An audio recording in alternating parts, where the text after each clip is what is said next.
Alright, so this is kind of an interesting one today in terms of it's one of the information chunks that I found the most difficult in my 23 years of teaching and before that in my activism and community work.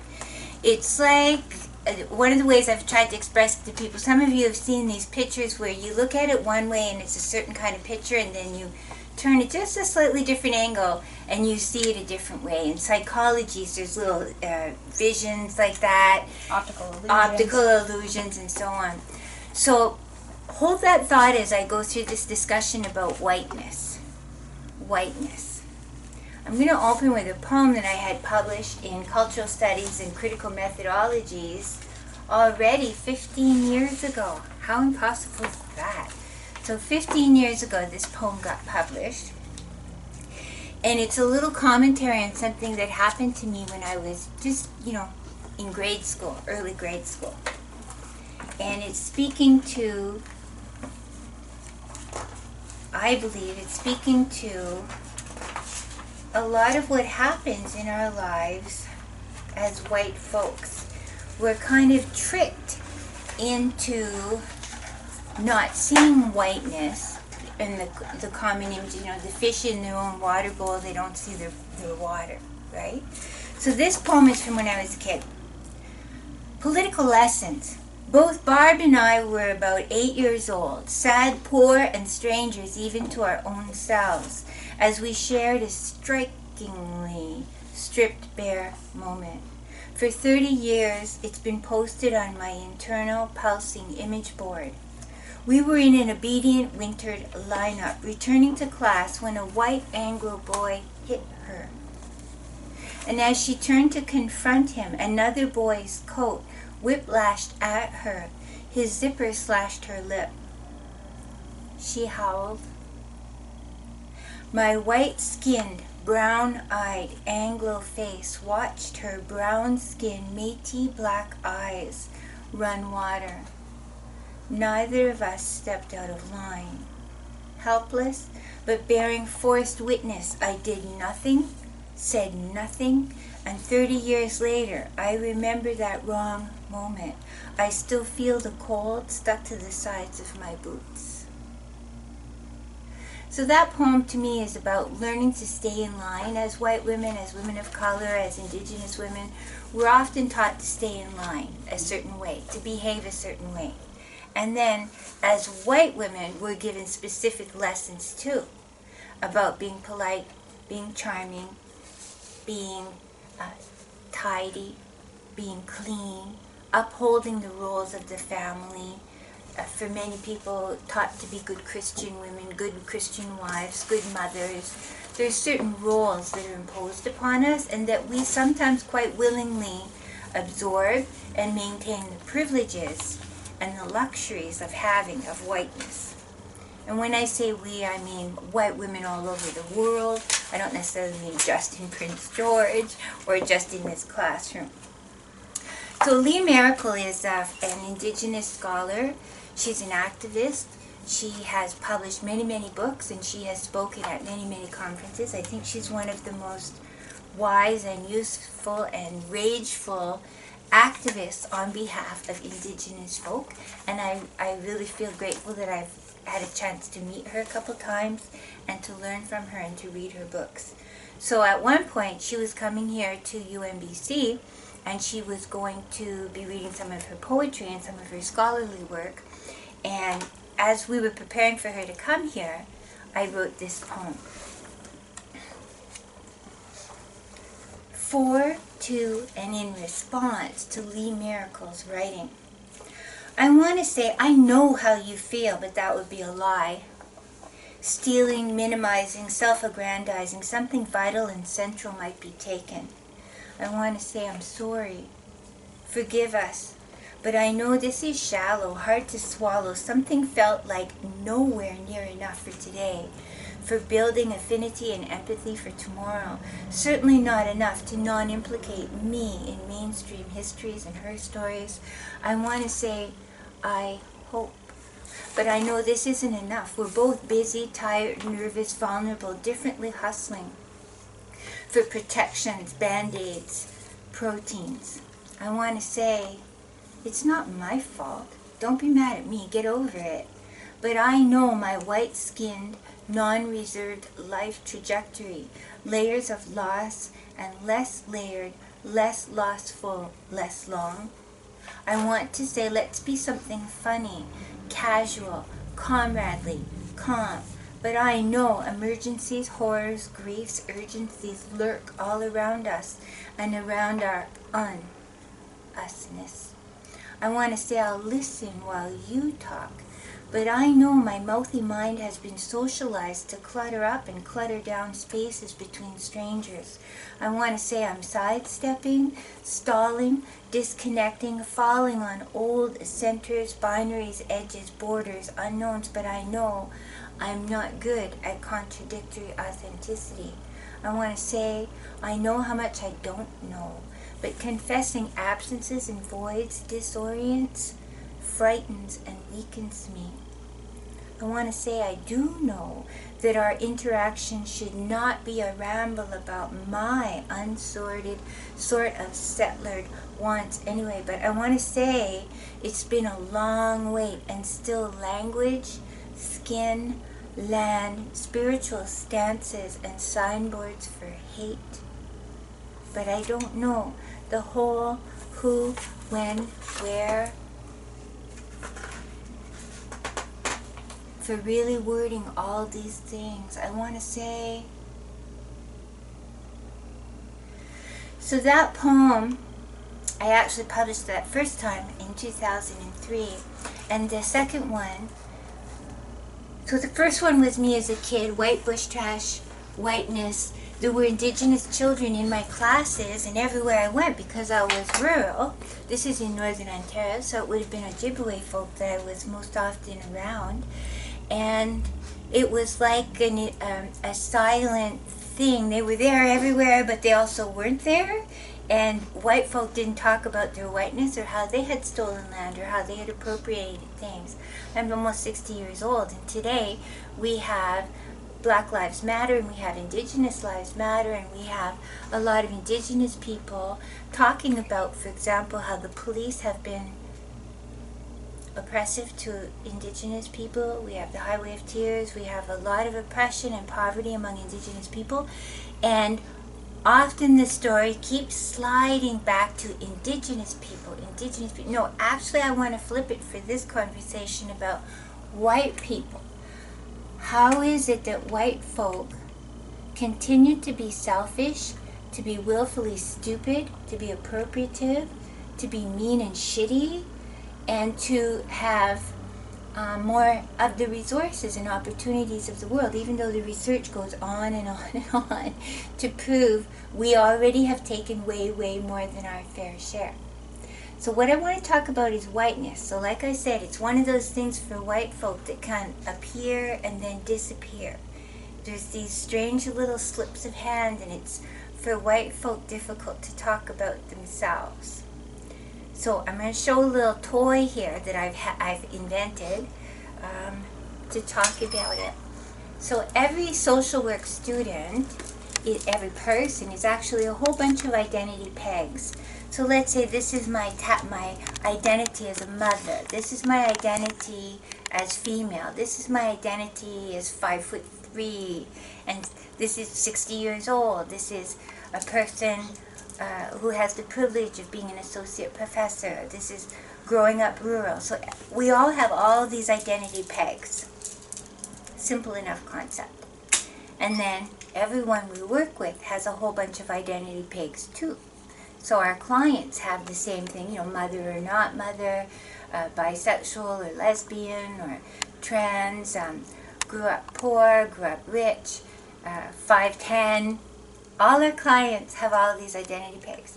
And what I'll sometimes see in the writing and thinking that white people do is they will list their identity pegs and then just move forward with their thesis, their research, their writing, their report, their commentary on what they witness in their work with vulnerable folk.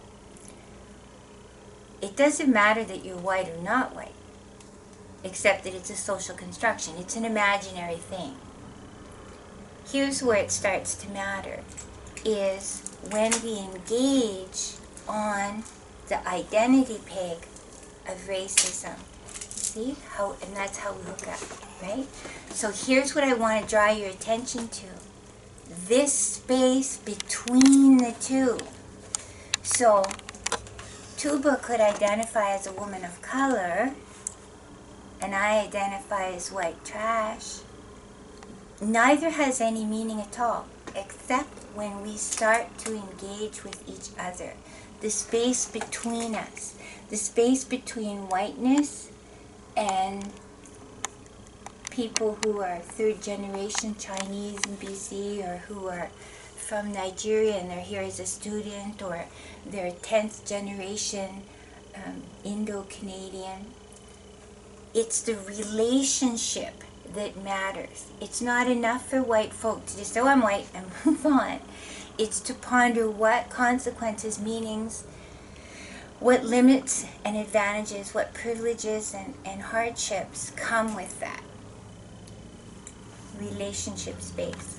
So, I've told you a little bit about my background here and my thinking and the identity peg relationship. Now I'm going to talk about some of the writing that you might wish to go to when you reflect on whiteness. In itself, it means nothing. Just like I could say I have pudgy earlobes. And I could say Tuba has thin earlobes. Who cares, so what? It has no meaning at all. But if for thousands of years or hundreds of years we had lived in a context where pudgy earlobed people kept stealing everything, and they had come to own the land, they had used violence to maintain their power over other people who had thin earlobes, then earlobeness would have meaning, right? Carlene might be, she might have one pudgy and one thin earlobe. Your earlobes are unbalanced, and we might make a whole story around that. In itself, earlobe thickness has no meaning. The same way that whiteness in itself has no meaning. It's just a story that got told and got told and told and told, and the Queen of England and colonization and Queen of Spain and taking over lands and colonization and empiricism, stealing and stealing and stealing, multiple generations, slavery, so on, so on, so on. All of that is like earlobe story, the next level of explanations for theft.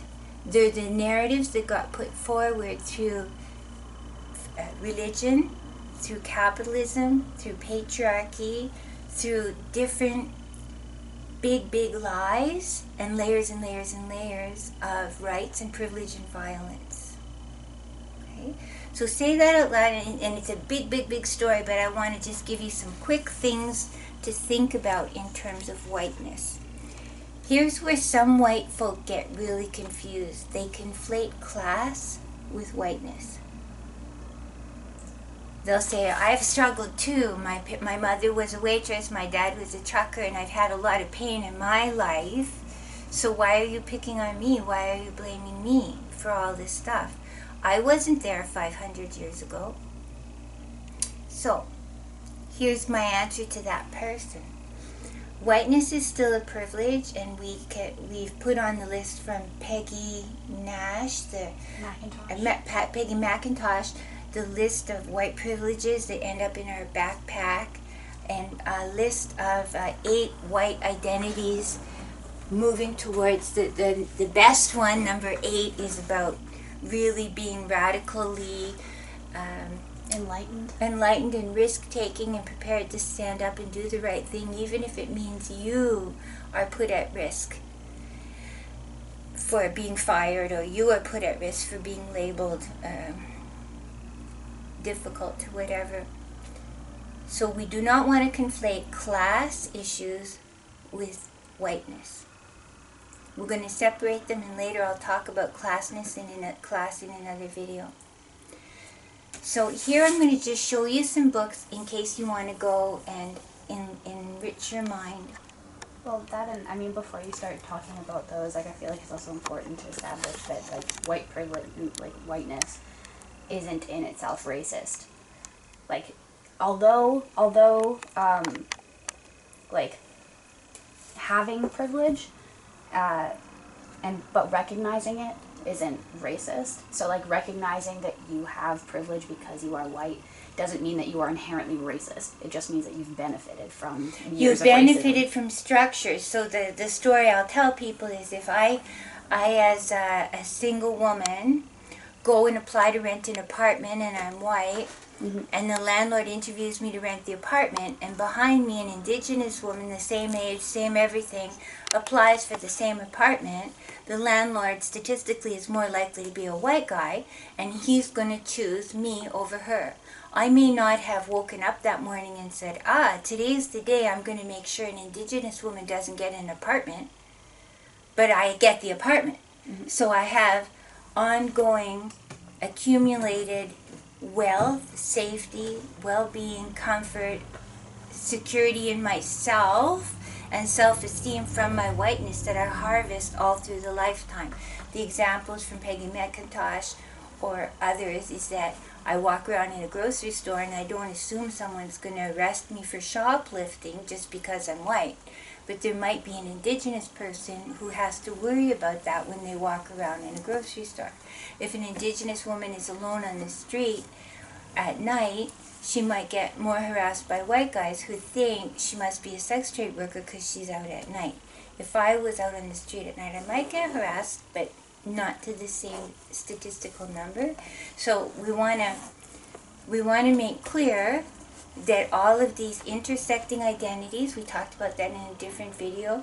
We've talked about all the ways that these things can multiply each other, our different identity pegs. If you're indigenous and rural versus if you're indigenous and living in downtown Toronto, there's different ways all of this intersects. And then of course indigenous itself is, 62 nations in Canada. There's also different languages, different geographical and indigenous closeness. Also like or First Nations and indigenous, like excluding Métis and Right, whatever. So status, nonsense. There's a whole bunch of stuff. But see, we're slipping back into talking about them rather than talking about us. But yeah, exactly. That's how that goes, right? So bringing it back to us as white folk, there's some really, really good books out there now that can help us, and it's a little bit of a, like I said, that slipping and visible, not visible. It goes back and forth for a lot of the social work students that I work with. And here, I'll talk here. So this book is called White Settler Reserve, the Canadian West. And it tells the story of, in 1875, the Canadian government created a reserve for Icelandic immigrants on the southwest shore of Lake Winnipeg. Hoping for a better life in Canada, many of the new Iceland colonists found only hardship, disappointment, or death. Those who survived scurvy and smallpox faced crop failure, internal dissension, and severe flooding that nearly ended the project only 6 years after it had begun. So, taking their story, this author helps us understand the immigrant experience and then the history, the day-to-day incremental little steps in a way of how settler folk, although they also struggled and they also suffered and they also had poverty, because of their whiteness, they were more valued and all kinds of rules were stretched and broken to give them land. The government wanted more white settlers to tame the land, to own the land. So those of you who are into ecofeminist theory or indigenous ways of thinking of land, there's some important stuff there for you. So this author juxtaposes the Icelanders' experiences of those of the Cree, Ojibwe, and Métis people that they displaced. By analyzing themes such as race, land, health, and governance, he draws out the tensions that punctuated the process of colonization in Western Canada and situates the region within the global history of colonialism. So I picked this book because it's a more recent publication, but it also just seemed to me as a very useful kind of play-by-play of how it happened that indigenous people's land was taken away, and white people thus benefited by having the land. This one here is about whiteness. It's called Hillbilly Elegy, and it was very famous a couple years ago. And this is whiteness, again, where people don't see how their whiteness is impacting them, and it is tangled tightly with class. So I'll read you the back part here. A beautifully and powerfully written memoir about the author's journey from a troubled, addiction-torn Appalachian family to Yale Law School. Hillbilly Elegy is shocking, heartbreaking, gut-wrenching, and hysterically funny. It's also a profoundly important book, one that opens a window on a part of America usually hidden from view and offers genuine hope in the forms of hard-hitting honesty.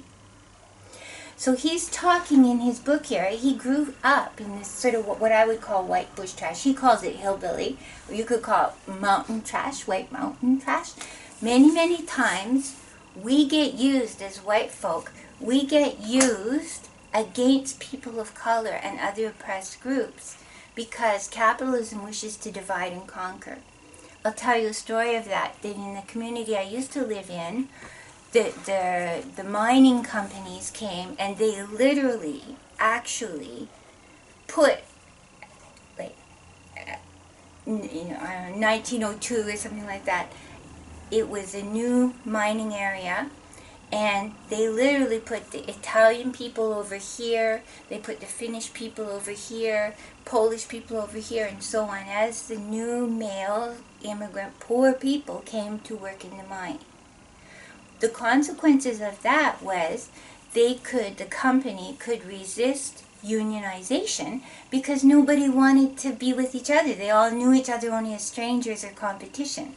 Capitalism can divide and conquer people by saying, oh, the British people are better managers, but the dirty Italian people, they're not meant for management, or so on, right? Get people vying against each other for better jobs, better resources, promotion, nicer homes, etc., etc. So capitalism also often evokes and inflames that kind of stuff so that we won't unionize, so that we won't see our commonalities. This book here talks about, we often have the imagining that, oh, all white women were always nice and they had nothing to do with all these power dynamics and so on.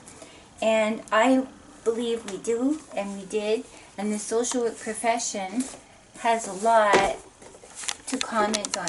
So these two books here, for example, they talk about how white women often have been situated to be the social worker, the teacher, the nurse, the good religious, nice lady who will help the little brown people to be better, right? And there's lots and lots been written about this.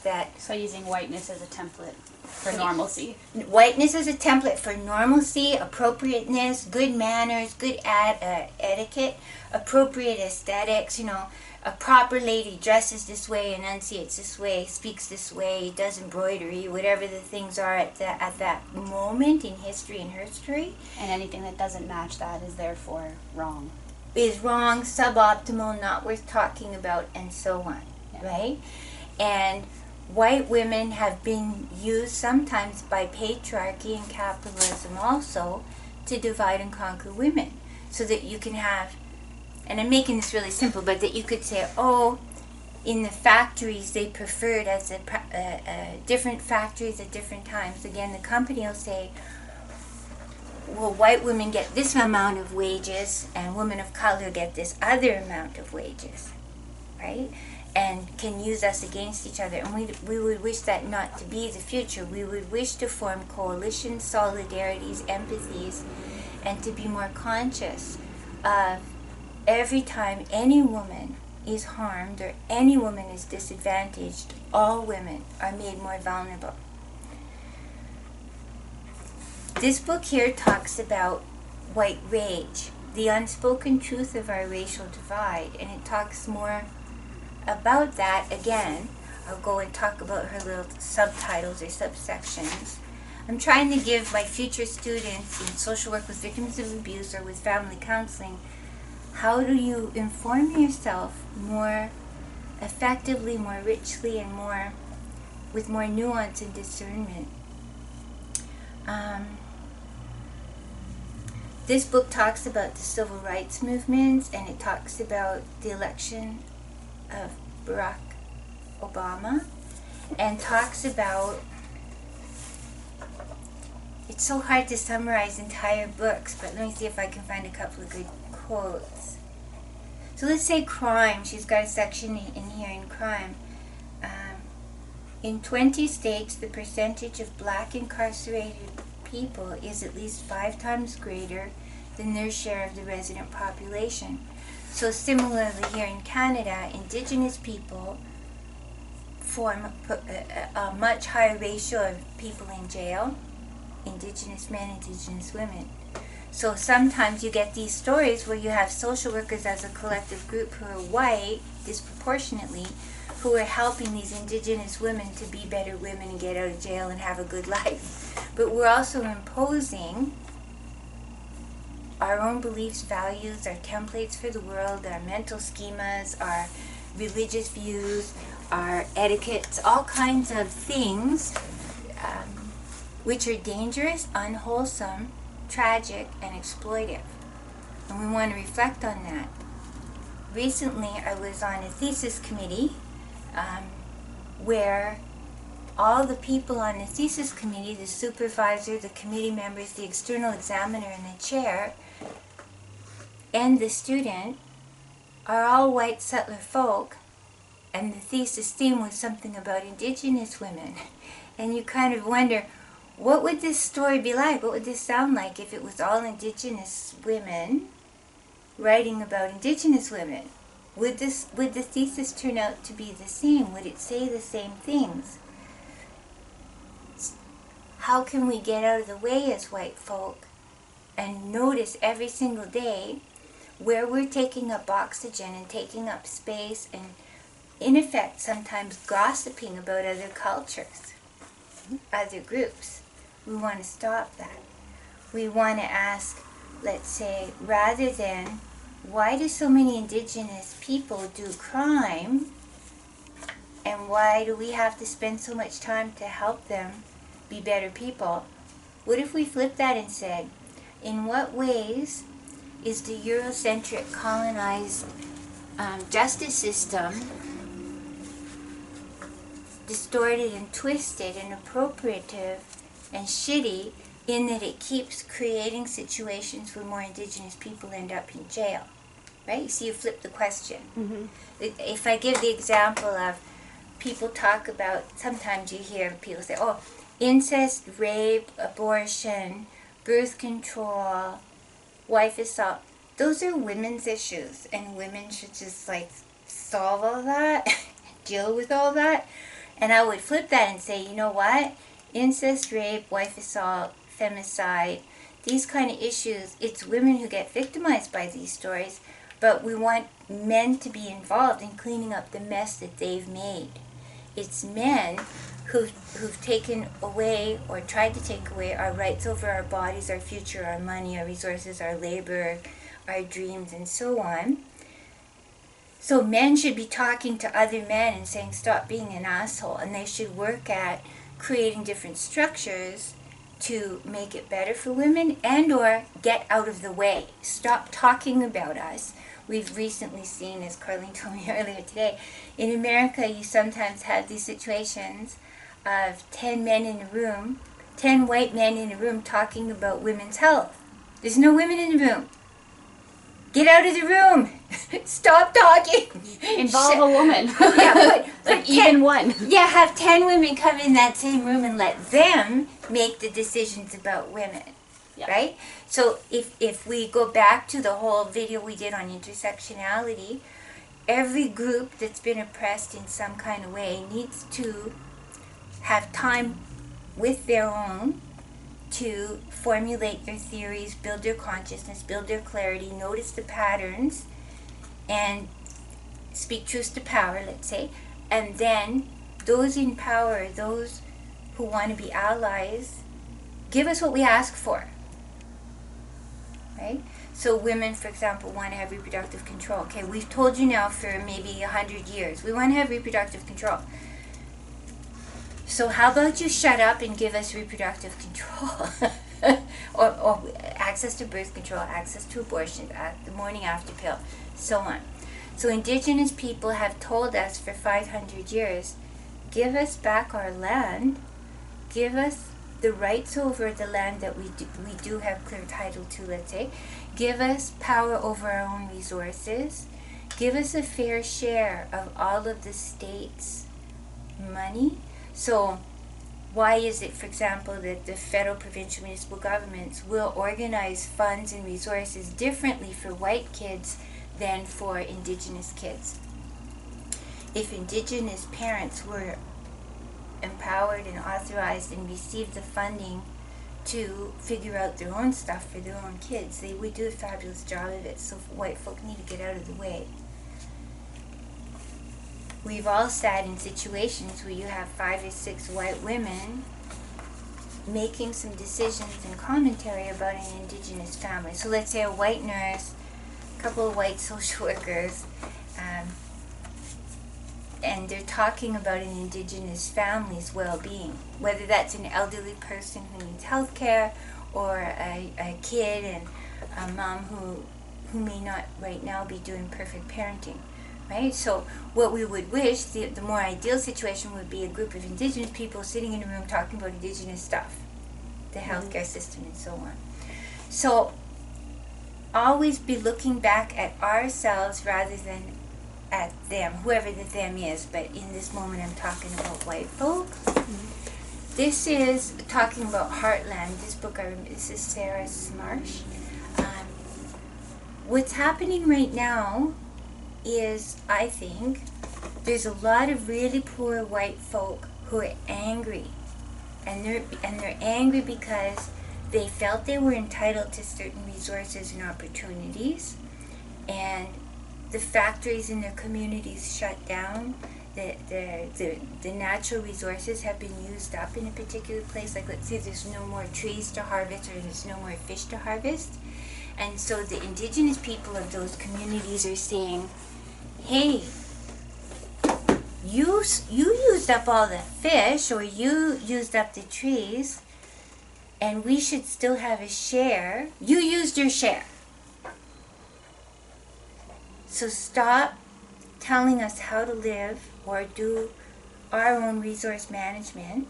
And the white folk are angry, often still disproportionately, the white male leaders, with, in a fishing community or a forestry community, it still will be the white male voices. But I want to make clear that I'm not making excuses for white women. We have colluded often in these stories, either passively or actively. And it's time for us to shut up and stop doing that. This book here talks about imperial white race diaspora in the British Empire. And again, it talks about how white women have gone, and again, not just talking Prince George, I'm talking really big, really global. White women have been sent in when it's an area of a different community. They've sent in white nurses, white teachers, white childcare workers, white nuns, white women, to civilize the community, to help everybody be more righteous and pretty and appropriate and all those kinds of things. And cultured, as if we didn't just steal it from everyone else's. Right. We're robbers. We're robbers, whether that's robbing of culture or language. So when you think about it, plagiarism is just in my genes. Well, yes, we are. We are thieves. As settler women, we have been historically often thieves. Where it gets very complicated is we don't see our own role in the mess we've made, and so now we have to reflect on what role can I play in cleaning up the mess. And sometimes the role we can play as white women is just get out of here, get off the land. Don't apply for that job as the executive director of a nonprofit organization. if it's going to be working with Indigenous folk, maybe it's your turn to go apply for some other job and not take up that space, right? I think recently on the news there's at the federal level maybe, or no, maybe Ontario, the person in charge of Indigenous issues is once again a white woman at a policy level. And would we want that as women, if it was women's issues and they appointed a privileged white male to be the policy designer and assessor of issues for us? No, we wouldn't, right? So really, really reflecting on these things. And here's another book that if you want to read some really interesting stuff, this is from Linda Gordon, and we talked about her before. She's talking here about the Klan. And again, when we picture the Klan, we tend to think of men. And yeah, disproportionately men, but there have been women involved with the Klan and supporting white supremacy. There have been women involved in Germany. Again, we think of Nazis in Germany and anti-Semitism and the ugly, ugly stuff that happened with the Second World War. Well, there were white, purist, Nazi women. We were there, we've always been there, either in really leading roles or in at least active roles.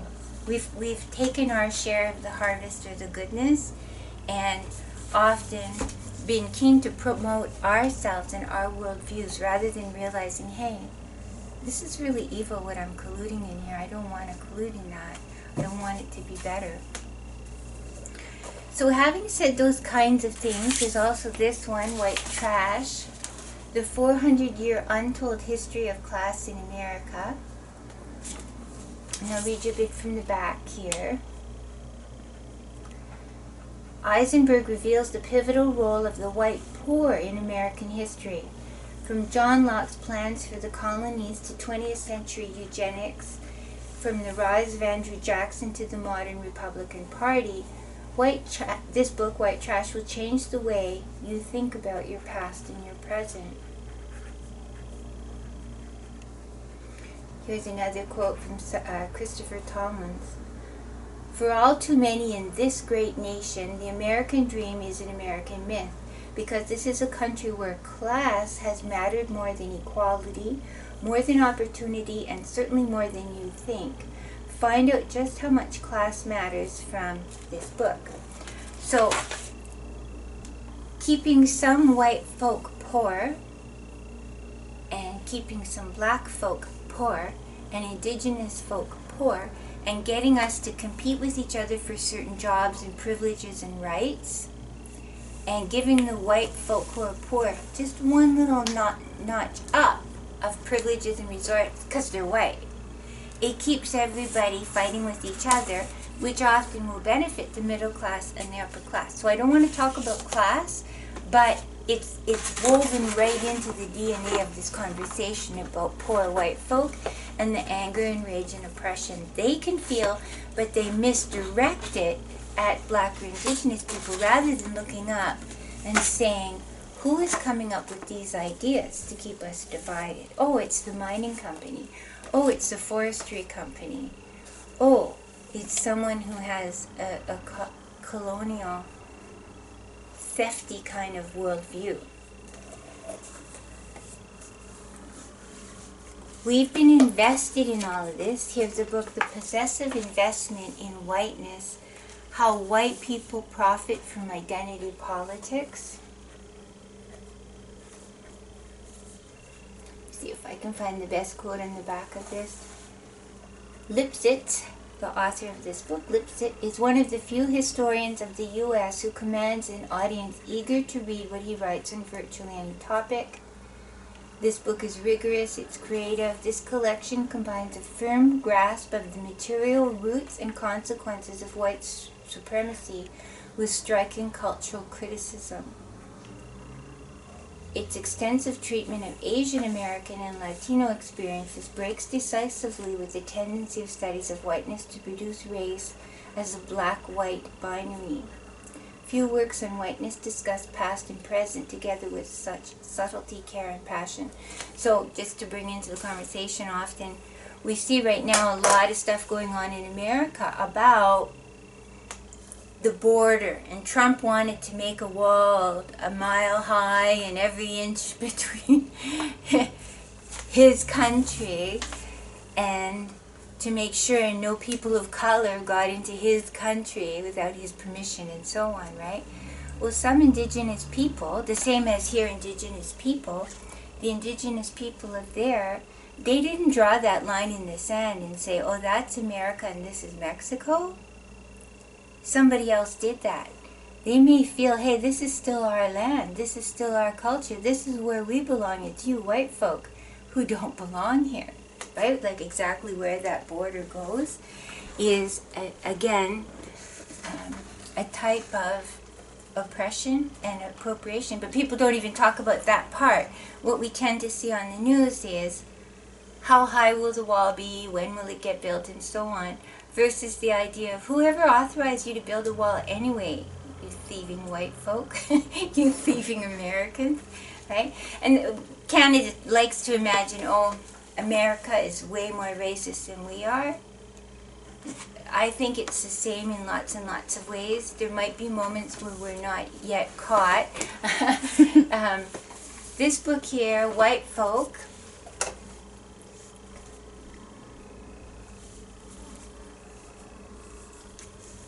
this provocative book demands that we take the whiteness of struggling rural white communities seriously. It does so not by asking what's the matter with those who live in the countryside, but by listening to residents describe the complex processes through which segregated lives produce imaginations of race that are at once counterproductive, tragic, and very much unstable. So in response to this, I want to say, I've been involved all my life, like by those two poems I read there, very closely with Indigenous kids on the bus with me. There were, everywhere I went, there were Indigenous, because I grew up rural, white, poor. And I think if more and more white folk who are rural, poor, came to realize the commonalities and solidarities that we can potentially have, the more all of us can be empowered rather than divided and conquered. And I'm going to just say a few words. We're going to do separately a video on the Highway of Tears, but I want to make a comment here that as a rural white girl, there were few buses where I was also, and I hitchhiked. Many rural poor white girls hitchhike. We do that. And the Highway of Tears here is very much an Indigenous issue, and it should be, but it should also be a settler issue in that all of us want all of the girls and women from everywhere to be safe, to be able to access good dental care, health care, and so on. I think sometimes if settler folk can say, oh, that's an Indigenous issue, that's the Indigenous Highway of Tears thing, it's got nothing to do with me, it gives white folk a strategy to get out of stepping up and doing the right thing and having their own courage and their integrity. In psych we call that like a little bit of like social loafing, which is basically social loafing. that idea that if there's a bunch of people around or whatever, that you will like assume that you're not personally responsible because there's so many people around that could do the job for you, right. Basically. Right. Sometimes there's a spectator thing of if there's a person is being beaten up, everyone assumes everyone else is going to call 911, and then nobody calls 911. And then you get like Kitty Genovese, who was right, just, like murdered, and no one said anything. And no one said anything. Exactly. Some people call that the crimes of the commons, that if a piece of land belongs to really no one, or appears to belong to no one, everyone will walk their dog and the dog shits on that not owned yard. Versus if your yard looks really nice and it's clearly owned by someone, people won't walk their dog to the middle of that piece of land and have the dog poo there, right? Mm-hmm. People will say that belongs to someone, so I can't treat it bad, right? So there's other moments in human ways or behaviors or choices that are like that. What I'm wishing for is white folks see their whiteness, understand their whiteness, and whether they're rural poor white bush trash, trailer trash, fishing community trash. And when I say trash, I mean that we're treated really poorly. We're treated like trash by the federal, provincial, municipal governments, that we're seen as not a large enough demographic to fight for ourselves or to make a difference when elections happen. And that's a parallel in a way sometimes for Indigenous people. We can form solidarities. Indigenous people who are disproportionately rural often end up with poor dental care, poor health care, poor education. There's a lot of parallels for white bush trash folk. I always felt that parallel. I always saw that there were some aspects, not all, of course, our histories are different, but there are many aspects where we can form alliances and stand up for each other, not let ourselves be divided, and the Highway of Tears is one of the examples. There have been settler women who were murdered along the Highway of Tears. There may be more than we even know about. So not to say ever that I'm minimizing the Indigenous struggles, but we can stand up with each other. And that's precisely what capitalism wants us to not do. Mm-hmm. Right? They would prefer that poor white folk align with middle-class white folk who align with upper-class white folk. They want us to often vote against and behave against our own best interests as poor white folk who are rural. Because we're at the bottom of the food chain, and ultimately we help the people at the top of the food chain. Right. Instead of helping our sisters and brothers who are Indigenous or in America, often the story is more black. The dichotomy there of black. So there's a lot more that I could say on this, and I've got piles and piles of books here. This one right here, she was one of the first who kind of became famous for flipping the switch to look that way. This is Ruth Frankenberg, and many of you have heard about her. Had she lived longer, I'm sure she would have produced some more really potent books like this. Frankenberg's impressive study of the social geography of whiteness inaugurates a whole new, exciting, and necessary direction in feminist studies. The exploration of the categories of racialized gender and of genderized race, and the construction of white identity. This is an essential pedagogical and analytical text for the third wave of feminism. And that's from Chandra Talpade Mahante, that quote.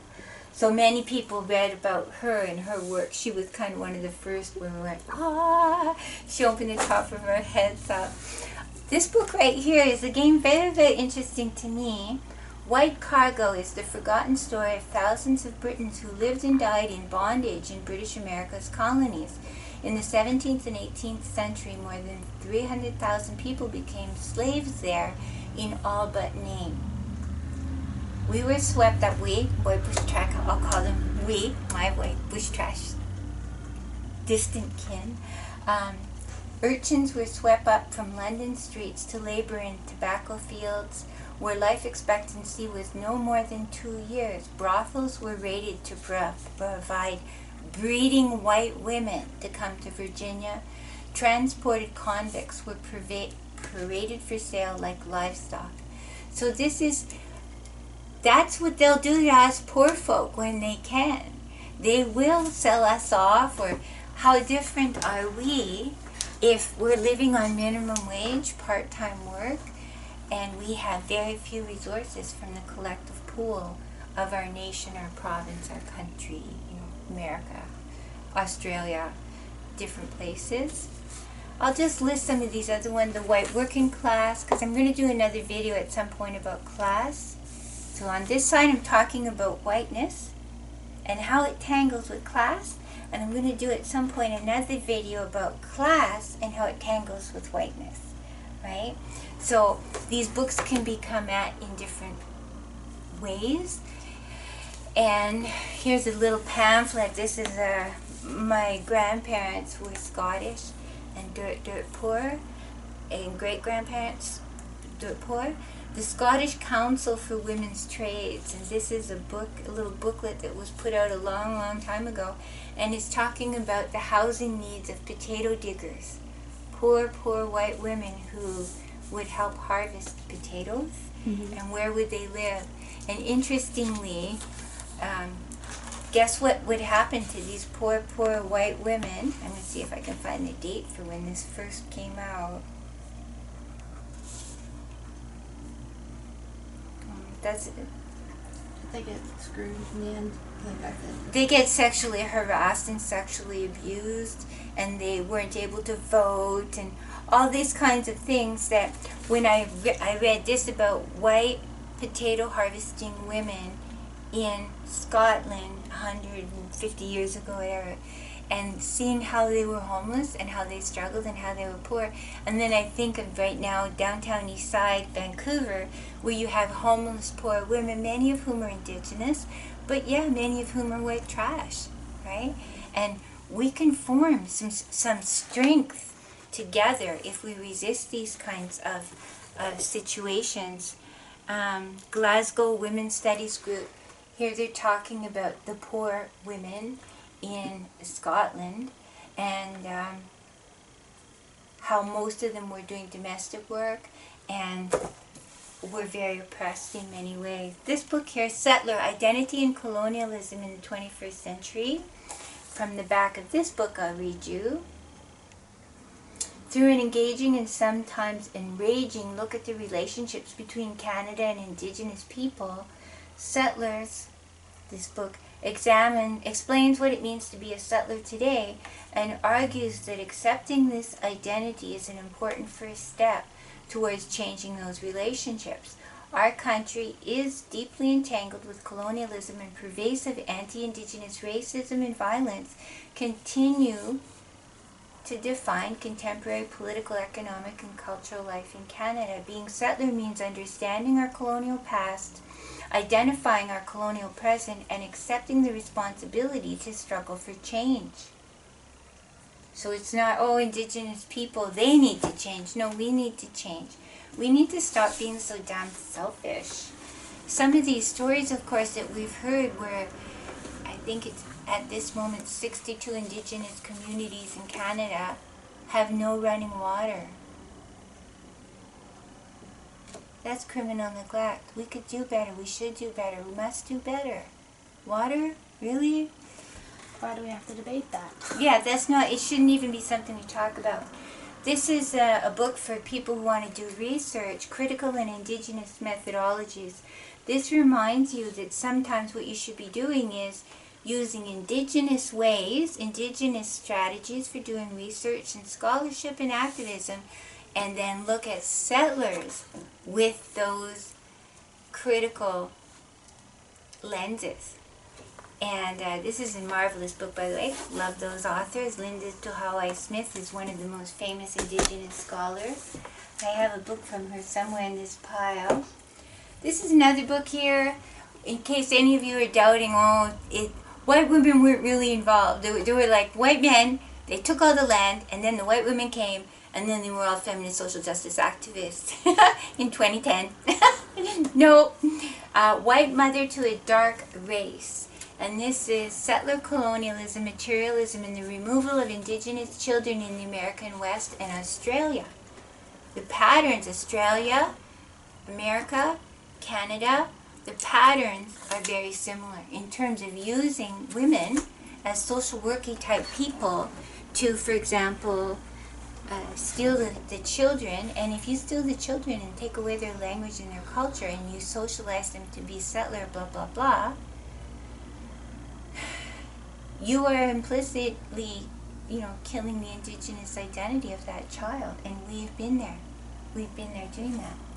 This one right here, Paved with Good Intentions, Canada's Development Non-Government Organizations from Idealism to Imperialism.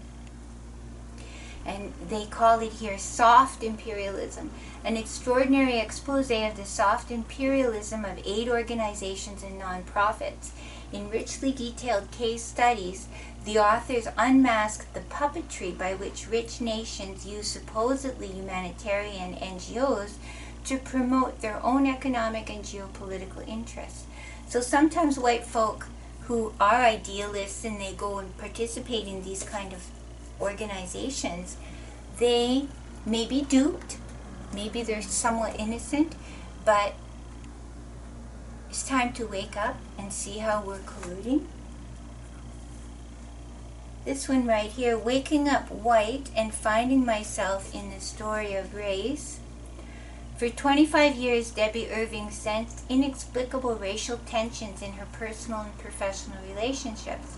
As a colleague and neighbor, she worried about offending people she dearly wanted to befriend. As an arts administrator, she didn't understand why her diversity efforts lacked traction. As a teacher, she found her best efforts to reach out to students and families of color left her wondering what was missing. Then she had an aha moment. Get your aha moments on. Or white folk. And then she kind of had these epiphanies of what it means for her to let go of her impositional ideas and beliefs and values and listen better and see ourselves as servants of Indigenous folk and Indigenous community. We're the servants. We should be. We owe a debt. We should never go into an Indigenous community or family or context as if we're going to tell them what to do. Just shut up and listen and be a servant, and maybe don't even go there at all. Go do something else. Mm-hmm. Go learn to be a carpenter instead of a social worker. Go paint walls. Do something else.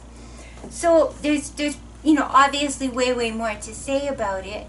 But what I invite all my students to do, if you're doing social work with victims of abuse, or you're doing social work with families, to really deeply ponder and educate yourself about your own culture. As I've come to identify more and more that part of my world is coming from, I've chosen to claim and absorb the beliefs and values from my maternal grandparents, who are just a generation removed from coming here from deep poverty in Scotland. So learning about poor people in Scotland and why they came to Canada and what they were looking for and what they did and didn't find and how they did or didn't come to own land or participate in mining or those kind of resource appropriative strategies. My grandparents owned a tiny little camp on an island in northern Ontario, and I don't know that they ever asked themselves, oh, was this stolen from Ojibwe people? Did anybody live here before? Did anybody own this land before? So this generation of folk, we want to be asking that and asking, what can we do in reparation? And also read, for example, the 99 recommendations from the Reconciliation Committee for Indigenous issues. Keep yourself informed. Show up and shut up. There, I'll conclude with that. Show up and shut up and listen and respond empathetically and with humility. So thank you again, Carlene and Tuba, for participating in this video on whiteness.